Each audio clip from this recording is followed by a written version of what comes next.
Muito bem-vindas a mais um vídeo do canal. E hoje a gente vai fazer juntas uma das análises que mais me pediram no meu perfil do Instagram, que é a análise do comportamento alimentar do Arthur do Big Brother Brasil 22.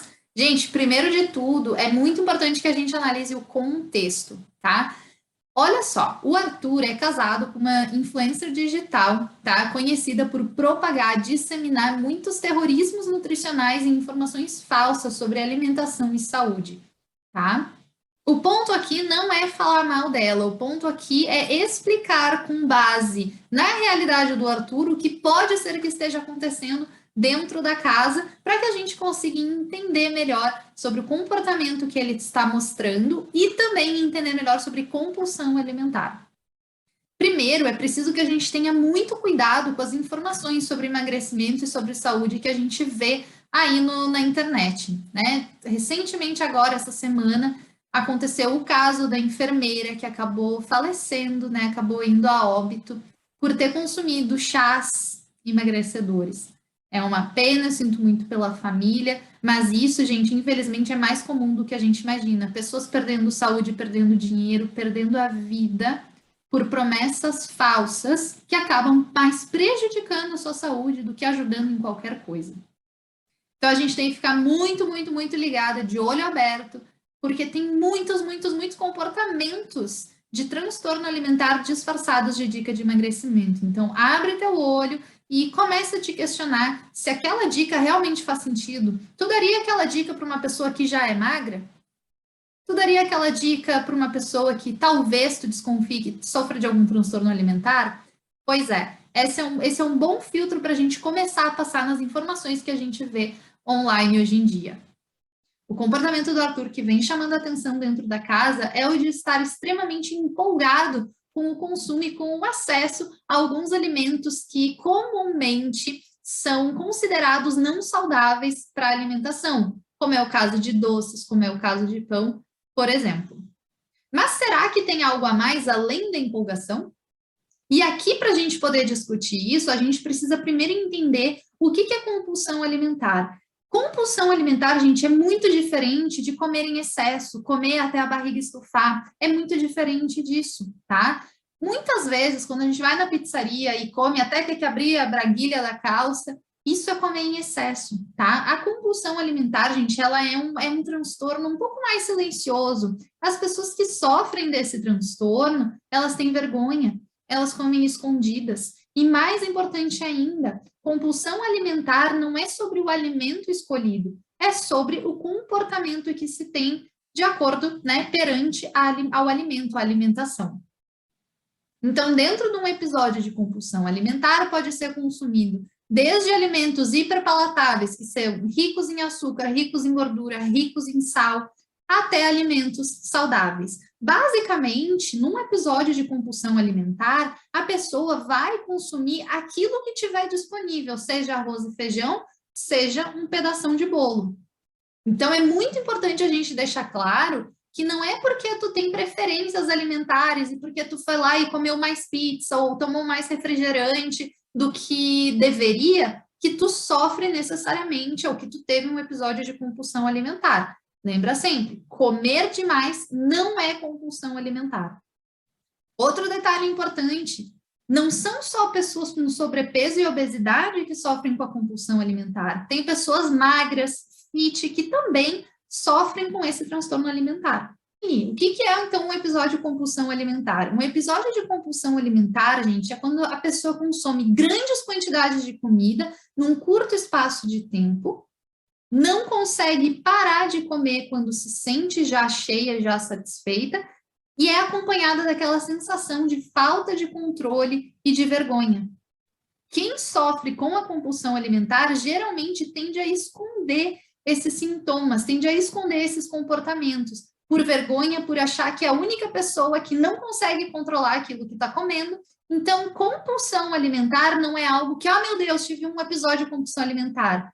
Não é assim. Geralmente, se tu não tem vergonha, se tu sente que comeu demais, é porque tu comeu em excesso, não que tu teve um episódio de compulsão alimentar. Porque, gente, quem tem compulsão alimentar, eu tive também, tá? Eu tive também. Então, eu falo não só do ponto de vista da teoria, mas eu também sei exatamente na prática como é que funciona. Então, quem sofre de compulsão alimentar tem vergonha de falar sobre. Porque, convenhamos, não é um assunto que tu chega na roda de amigas e as amigas estão tudo lá falando, tive um episódio de compulsão alimentar, eu tenho transtorno alimentar. Não é assim que funciona. Geralmente, o assunto nas conversas, nas rodas de amiga, são o quê? A última dieta, o que está comendo, o que deixou de comer. Então, a pessoa com compulsão alimentar sente que todo mundo na sua volta consegue ter controle sobre a sua alimentação, menos ela mesma, o que contribui para ela ficar mais frustrada, mais culpada, mais ansiosa e contribui mais ainda para toda a questão emocional da compulsão alimentar de busca por um alívio, um escape imediato. Dito isso, é importante a gente salientar que tem alguns critérios para que seja diagnosticado compulsão alimentar, como episódios frequentes de compulsão alimentar. Eles devem ocorrer pelo menos uma vez na semana ao longo de 3 meses. E também o consumo excessivo de grandes quantidades de alimento num curto espaço de tempo, que vem acompanhada dessa sensação de falta de controle. Não existe comportamento compensatório, então não existe compensar com atividade física, não existe compensar com jejum, não existe. A pessoa tem um episódio de compulsão alimentar e tudo continua igual. Entre outros critérios para que seja diagnosticado um transtorno de compulsão alimentar periódica. É muito importante que, para o tratamento da compulsão alimentar, haja a reunião de uma equipe multidisciplinar, incluindo psiquiatras, psicólogos e nutricionistas capacitados para trabalhar com transtorno alimentar. Todos esses comportamentos são, sim, riscos potenciais para que se desenvolva algum transtorno alimentar ou até mesmo compulsão alimentar. Então, caso tu tenha se identificado, tenha ficado em dúvida, marca uma consulta, conversa com um médico, conversa com uma psicóloga, conversa com uma nutri. Não deixa o transtorno alimentar dominar a tua vida. Outro aspecto importante da compulsão alimentar é que muitas pessoas acreditam que ela seja gerada a partir de restrições. Eu não acredito que toda restrição gera compulsão, mas toda compulsão nasce de alguma restrição. Faz sentido? Então, tem restrições que são necessárias, tem restrições que, quando bem acompanhadas, montadas de forma estratégica, podem sim ajudar a pessoa a conquistar o objetivo que ela quer, porém, restrições extremas, terrorismos nutricionais, 8 ou 80, isso pode, isso não pode, intensidade do ou eu faço tudo ou eu não faço nada, tudo isso contribui para que as pessoas possam desenvolver o comer emocional e também a compulsão alimentar. E agora que a gente entendeu um pouquinho do contexto do que é compulsão alimentar, vamos analisar o comportamento do Arthur dentro do Big Brother. Vocês lembram que eu falei que ele é casado com uma influencer digital que propaga aí diversos terrorismos nutricionais e mascara alguns comportamentos de transtorno alimentar como dicas de emagrecimento? Pois é, vocês imaginam como é morar com uma pessoa assim. Agora vamos pensar o seguinte, ao que me parece, né, julgando, olhando de fora, sem saber do histórico do Arthur, sem saber de nada da realidade dele, julgando apenas por aquilo que está sendo visto e passado na televisão, eu não considero que ele tenha compulsão alimentar. O que me parece é que ele é uma pessoa que, por muito tempo, se restringiu de comer determinados alimentos e agora que ele tem a oferta, que ele tem disponibilidade, que ele tem liberdade para comer aqueles alimentos, o que ele faz? Ele super se empolga. Tá? É muito, muito, muito, muito, muito difícil que uma pessoa com compulsão alimentar fizesse isso da forma que ele está fazendo em rede nacional.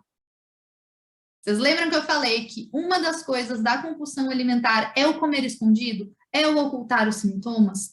Pois é. Por isso que eu digo que me parece é que ele é uma pessoa extremamente empolgada em matar a saudade de alimentos que talvez fizesse muito tempo que ele não consumia.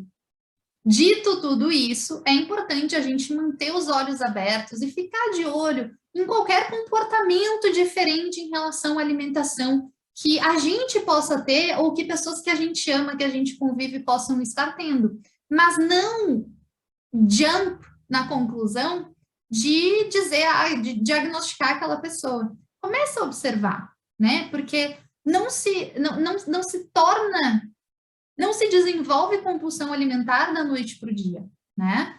E caso alguém que você conheça sofra com compulsão alimentar, seja o apoio, seja o acolhimento que aquela pessoa busca.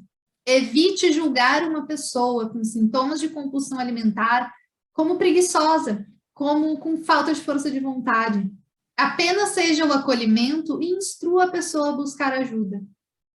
Agora eu quero saber, você gostou dessa análise? Era o que você estava esperando? Ou você já estava lá no seu caderninho anotando, Arthur tem compulsão alimentar?